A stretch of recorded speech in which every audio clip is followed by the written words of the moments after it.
Good morning, अस्सलाम वालेकुम, आदाब आदाब आदाब। कहिए जनाब, क्या हाल चाल है? फिट है, एनर्जेटिक है? क्या बात है, क्या बात है।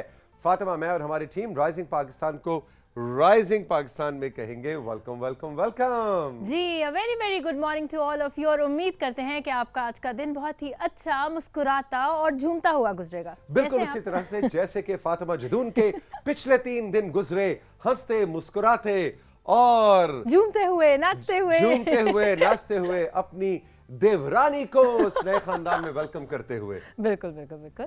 अभी उसको पता नहीं उसके साथ हुआ क्या है। ऐसा क्यों कह रहे हैं? ऐसा मैं इसलिए कह रहा हूँ कि मैं 5 साल से तो तुम्हें जानता हूँ। उस बेचारी के भी 5 दिन नहीं हुए इस घर में। नहीं, मंगनी काफी लंबी थी तो वो मुझे जान के समझ कर आई है। समझ कर आई है कि उसने किचन में ही रहना है जिंदगी का बाकी का हिस्सा। नहीं, आपको पता है वो भी मुझे लगता है मेरी जैसी है। अच्छा, आय हाय है भाई, बेचारी तुम्हारी सास के साथ तो फिर हमारे नहीं, वो भी मेरी जैसी है। अच्छा हम तीनों ही एक जैसी। तो इसका मतलब है तुम्हारे ससुर, तुम्हारा खामन और तुम्हारा देवर, हाँ। इन तीनों से हमारे इजहार हमदर्दी है। मुझे लगता है उन्होंने भी एक्सेप्ट कर लिया कि उनके साथ क्या हुआ है। लेकिन मैं आपको बताऊं कि ये रिसर्च ने साबित किया है कि जरूरी नहीं है कि एक खातून ही अच्छा खाना पकाए या एक खातून ही किचन में वक्त बिताना पसंद करे। फातिमा जैसी या इनकी देवरानी जैसी या इनकी सास जैसी भी खवातीन हैं और वो बिल्कुल नॉर्मल है। उनको जजमेंटल होके नहीं देखना चाहिए कि अच्छा ये किचन में नहीं जाती, इसको खीर पकानी नहीं आती, इसको पुलाव बनाना नहीं आता, तो ये एक आम सक्सेसफुल मैरिज के स्टैंडर्ड्स पे पूरी नहीं उतर सकती। ऐसा नहीं है।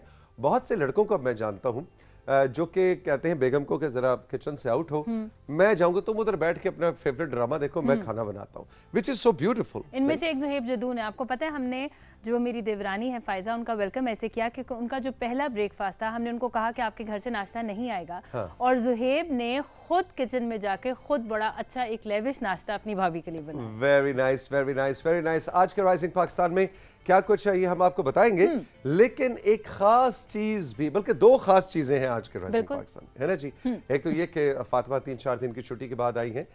इनके देवर की शादी थी तो बहुत से मैसेजेस फातिमा आए आपके लिए कि फातिमा बाजी जब आएंगी तो दूसरे पाकिस्तान के मॉर्निंग शोज की तरह वो भी बताएं कि उन्होंने शादी पे क्या पहना था, हमें तस्वीरें दिखाएं। हमने सोचा भाई राइजिंग पाकिस्तान भी जरा प्राइवेट सेक्टर के जो मॉर्निंग शोज के जो कन्वेंशनल थोड़ा तड़का लगा देते हैं। हाँ, तो जो तर्ज चल रही है उस पे जरा हम भी तड़का लगाएं। और आज फातिमा बाजी ने शादी पे अपनी देवरानी, अपने देवर की शादी पे क्या पहना, उसकी तस्वीरें आज हम आपको दिखाएंगे। मेहंदी पे मेरा ये जोड़ा था, तो मेरा बारात पे फिर मैंने सोचा कि मैं साड़ी पहन लूं, तो फिर उसके बाद वलीमे पे मैंने सोचा कि ये कर दूं, तो ये मैंने मैजेंटा किया था, तो फिर ये मैं पीच पे आ गई थी। इस तरह की बातें अभी होंगी थोड़ी देर में राइजिंग पाकिस्तान। जी। लेकिन मैंने सुना है कि आज किसी के घर सुबह सुबह कुछ हुआ है। किसी की बिल्ली उनको उठा तो देती है लेकिन फिर भी कुछ हुआ है आज सुबह तो असीक के घर पे। ये मैंने तो जब सुनी स्टोरी तो मैंने बहुत एंजॉय किया। अब जरा आप सुनाएं। लेकिन मैं चाहती हूं भी एंजॉय करें। जी बिल्कुल। ये एक तो ये कि आपकी फरमाइश थी, पहले आप फरमाइश बताएं ना जो आज मैंने पूरी बिल्कुल की। जी, फिर मैं बताऊंगा आज सुबह मेरे घर में क्या हुआ। बिल्कुल जी। एक ऐसी फरमाइश थी जो लास्ट वीक आप लोगों से की थी कि तौसीक के एक फेवरेट ऑरेंज शूज़ हैं जो आप लोगों को भी बहुत पसंद है और सही कहूँ तो वो मुझे भी बहुत पसंद है। और कहा गया था कि हम चाहते हैं कि तौसीक वो शूज़ दोबारा पहने। तो लें जी, आपकी फरमाइश पूरी हो गई। लेकिन फरमाइश में अगला पॉइंट ये था कि हमारे जो कैमरा मैन है जीशान, वो फिर उसका क्लोजअप भी बनाए। बिल्कुल, वो बहुत जरूरी है। वो बहुत जरूरी है। तो आज जनाब हमारा जो सोशल मीडिया सेगमेंट है उसमें फातिमा के देवर की शादी की तस्वीरें भी होंगी और तौसीक के ऑरेंज जूते भी माल्टा रंग के जूतों के क्लोजअप भी होंगे। लेकिन जो सुबह घर में मेरे वाकया हुआ है ये सरप्राइज भी उसी में बताएंगे। उसी में बताएंगे। बिल्कुल, ये सरप्राइज रखते हैं। इसके अलावा जनाब डॉक्टर नदा हसन सैयद आ रही हैं जो कि एस्थेटिक सर्जन है, यानी कि वो लोग जो ये समझते हैं कि अल्लाह मियां ने हमारी शक्ल ठीक नहीं बनाई थी, हम ठीक करके बताएंगे, यानी हम ठीक कराते हैं ना। ठीक है, वो चैलेंज करते हैं रब की क्रिएशन को। ये बड़ा मुश्किल काम है बहुत। हाँ, तो फिर उनको फिर ऐसे थप्पड़ भी पड़ते हैं ना कि मतलब ये भी डॉक्टर नदा के बताएंगी कि अननेसेसरी, बिल्कुल गैर जरूरी अपने चेहरे के ऊपर ट्रीटमेंट्स करवाना, सर्जरीज करवाना, ये टीके वो टीके, होंठ मोटे होंठ पतले, ये सब करवाना कितना नुकसानदेह हो सकता है। अनलेस एंड अनटिल, जब तक के आपके लिए जरूरी ना हो कि आपके प्रोफेशन की रिक्वायरमेंट ना हो, और उसके अंदर भी ऐसा कि आप अपने चेहरे को डिफॉर्म ना करें। क्योंकि आजकल मैंने देखा है कि और फातिमा आप मुझसे एग्री करेंगी कि चीज़ें एक तो सस्ती भी बहुत हो गई हैं, और हर आए दिन हम देखते हैं कि यंग लड़के लड़कियां 22-22, 23-23 साल के बच्चे जो हैं वो अपने चेहरे के ऊपर प्रोसीजर्स करवा रहे होते हैं। तो डॉक्टर नदा हसन सैयद आज आ रही हैं राइजिंग पाकिस्तान में, और हमें वो बताएंगी कि कितना डेंजरस है किसी एज से पहले इस तरह के प्रोसीजर्स करवाना, और अगर करवाना पड़ जाए तो क्या करवाना चाहिए और कितना करवाना है, कितना करवाना है। बिल्कुल ये सारी डिटेल्स हम डिस्कस करेंगे आज के राइजिंग पाकिस्तान में। उसके अलावा प्यारे बच्चों, आज होंगे आप लोगों के टून टून कार्टून्स, और जब टून टून कार्टून्स होते हैं तो उससे पहले होती है हमारे तौसीक अंकल की $1 मिलियन एडवाइस। जी हाँ बिल्कुल, लेकिन इसके अलावा आज से हम आपके लिए एक मिनी सीरीज राइजिंग पाकिस्तान में शुरू करने जा रहे हैं, और वो क्या है?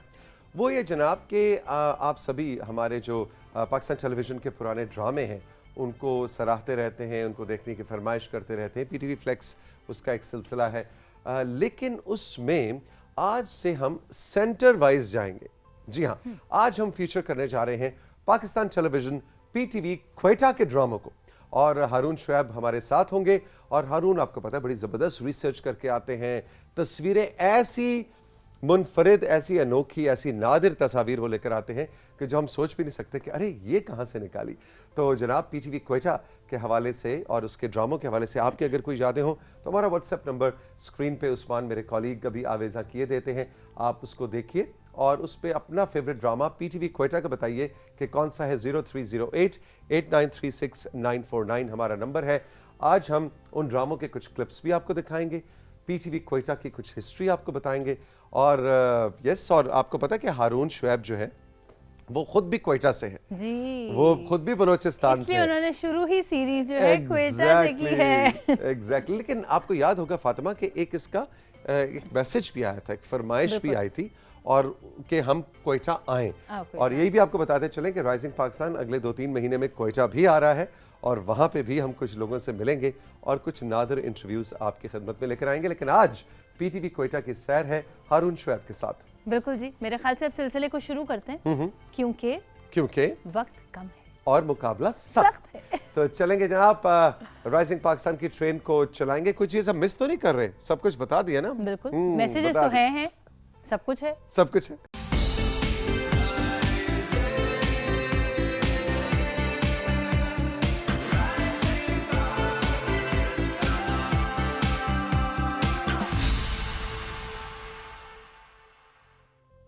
जी साथियों, वक्त है तौसीक अंकल की $1 मिलियन एडवाइस का। आज की एडवाइस ये है कि जिंदगी में हार को एक्सेप्ट करना बड़ा जरूरी है, और इसके अंदर बड़ा मजा है। कल पाकिस्तान और इंडिया का मैच एक यादगार मैच, मतलब क्रिकेट की हिस्ट्री में ऐसा मैच बहुत कम हुआ कि 2 दिन चला, और 2 दिन के बाद मैं कहता हूँ सोशल मीडिया पे, एक तो भाई इस मुल्क के अंदर, इंडिया में भी पाकिस्तान में भी, इन दोनों ममालिक में हर कोई 2 चीज़ों का एक्सपर्ट है, एक हेल्थ का और एक क्रिकेट का। यानी हेल्थ कोई इशू, हाँ मेरे मामा जी ने यही होया सी, इधरों मैं तो दसना फलाने हकीम दे कोल जाओ। मतलब हर कोई, आपका सर दर्द से लेकर कैंसर तक, कोई भी आपको बीमारी है, आपको अपने फैमिली महल्ले में, दोस्तों में, कॉलीग्स में उसका एक्सपर्ट मिल जाएगा, और वो ऐसा मशवरा देगा कि वो कहेगा तौसीक साहब बस छोड़ दे सारी चीज़ें, मैं जो आपको ये डॉक्टरी का मशवरा दे रहा हूँ ना, इस पर आप अमल करें। एक तो इस चीज़ के हम बहुत एक्सपर्ट्स हैं, दूसरे हम क्रिकेट के एक्सपर्ट्स। बाबर आजम ने क्यों नहीं बैटिंग की? अच्छा जी, यहां से तो बात भी शुरू हो रही है, फिर उसके बाद क्या रिजवान तो क्या बाबर तो क्या। लेकिन एक चीज ये है, मैं खुद भी बड़ा फ्रस्ट्रेटेड था पिछले 2 दिन, जैसा कि वो 2 दिन का एक स्ट्रेस था जो हम सब ने लिया जब मैच खत्म हो गया। अब हम कह रहे हैं कि ये रूल्स गलत हैं, ये देखें ना इस रूल ने वो कैसे कैलकुलेशन की, और ये वो सब चीजें अपनी जगह, लेकिन हमने नहीं भूलना कि जिंदगी का एक छोटे से दिन का छोटे से छोटा चैप्टर का हिस्सा था, और ये यूं गुजर जाएगा। मैंने देखा इतना लोगों ने सीरियस लिया हुआ है कल के पाकिस्तान इंडिया मैच को। इट्स ऑलराइट, हो गया, बस ठीक है, गलत डिसीजंस भी हो जाते हैं, नेचर ने भी अपना आप दिखाया। कोई कह रहा है जी ये जो बारिश है वो बारिश का पता नहीं था, जब पता था तो प्रेडिक्शंस देखते। Anyway, it happened. तो आज का $1 मिलियन मशवरा, $1 मिलियन एडवाइस आज के ये है, रिलैक्स करें, मूव ऑन करें ज़िंदगी में, इसलिए कि ऐसे तो बहुत से इंसान, अगर आप रुक गए, देखिए मैं आपको बताऊं, मेरी सीनियर और पाकिस्तान की लेजेंड शाइस्ता जैद साहिबा, जो कि PTV के ऊपर अंग्रेज़ी ख़बरें पढ़ना क्या पाकिस्तान और क्या बैनुल अक़वामी सतह पे उनका एक नाम, वो एक बड़ी खूबसूरत बात किया करती थी। मैं उनका स्टूडेंट, मैं भी अंग्रेज़ी ख़बरें पढ़ा करता था, वो मेरी सीनियर थी, इतनी ज़्यादा सीनियर थी, हफ्ते में 3-4 दिन वो पढ़ती थी, 2-3 दिन मैं पढ़ता था। तो मैं जब वो ख़बरें पढ़ रही हुआ करती थी तो मैं सामने आके बैठ के ना कैमरे के पीछे से देखता था, जिस दिन मेरी ड्यूटी ना भी हो, और हर रोज़ मैं उनसे कहता था मुझे आप एक टिप दें। उनकी एक टिप है जो मैं समझता हूँ सिर्फ ख़बरें पढ़ने के लिए नहीं, सिर्फ TV एंकरिंग के लिए नहीं, आम ज़िंदगी के लिए भी। वो कहती थीं, अभी माशाल्लाह हयात है, अल्लाह ताला उन्हें सेहत और ज़िंदगी दे, लेकिन जब एक्टिवली काम कर रही थी तो वो कहती थी, तौसीक, ज़िंदगी की सबसे बड़ी गलती ये है, never live with your fumble. Fumble क्या होता है? बातों के अंदर हम हमारी प्रोफेशनल लैंग्वेज में कोई आप गलती कर जाएं, कोई फंबल कर जाएं, कोई लफ्ज़ गलत अदा हो गया, कोई फिगर गलत अदा हो गई, इसको हम कहते हैं फंबलिंग, फंबल कर जाना। कहती है never live with your fumble. अगर आपसे कोई गलती हुई है, उसके साथ अगर आप जिंदा रहना शुरू कर दें उसी लम्हे में, तो फिर आप गलती पे गलती करते चले जाएंगे। कितनी खूबसूरत बात है, और ये इसको अगर आप साथियों अपनी ज़िंदगी में शामिल कर लें। अगर एक गलती हुई है, एक फंबल हुआ है, हमसे कोई गलत डिसीजन हुआ है, मैच का कोई बारिश ने इधर उधर कर दिया है, इंडिया जीत गया है, इंडिया के नंबर में, जीत से मुराद मैं कहूँगा इंडिया को पॉइंट्स मिल गए, हमें नहीं मिले, move on, never live with your fumble. Move on करें, आज के मैच को लुक फॉरवर्ड करें, इट्स जस्ट अ गेम, ये और कुछ भी नहीं है, सिर्फ एक खेल का हिस्सा है, और इस जिंदगी का जो बहुत बड़ा खेल है उसका एक छोटा सा खेल। ऑलराइट जनाब।